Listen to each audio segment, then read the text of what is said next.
रक्षाबंधन का दिन भाई बहन का दिन कहलाया जाता है। 11 साल की स्मिता के लिए भी ये दिन खुशियों से भरा होता था, जब उसके सारे बड़े भाई बहन घर आकर खूब मजा करते थे। पर कुछ साल पहले एक रक्षाबंधन का दिन स्मिता की जिंदगी को हमेशा के लिए बदल देगा, ये कोई नहीं जानता था।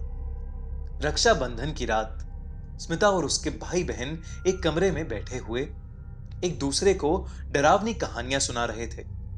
स्मिता की सबसे बड़ी बहन नेहा ने कहा कि वो आत्मा बुलाना जानती है।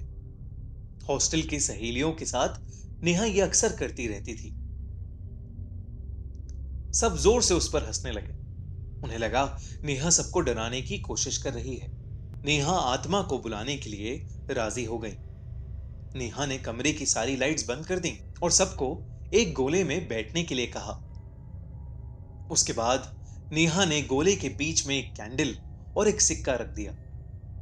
नेहा ने सबको एक दूसरे का हाथ पकड़ने के लिए कहा और कहा, चाहे कुछ भी हो जाए, हाथ नहीं छोड़ना। और ये कहकर नेहा आंखें बंद करके कुछ मंत्र बोलने लगी और देखते ही देखते गोले के बीच में पड़ा सिक्का हिलने लगा।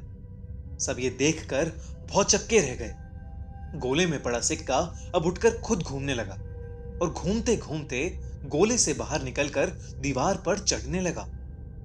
डर के मारे सबकी हालत खराब हो रही थी और उस समय छोटी सी 11 साल की स्मिता इतना डर गई थी कि उसने अपना हाथ छुड़वा के अपनी आंखें बंद कर लीं।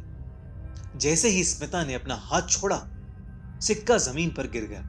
वो देखकर सब डर से कांपने लगे। दीवार से एक औरत चिपकी बैठी थी, जिसकी गर्दन टूटी हुई थी, नाखून लंबे थे, होठ सिले हुए और आंखें दूध सी सफेद थीं। स्मिता जोर से चीखने लगी और स्मिता के मम्मी पापा अंदर आ गए थे।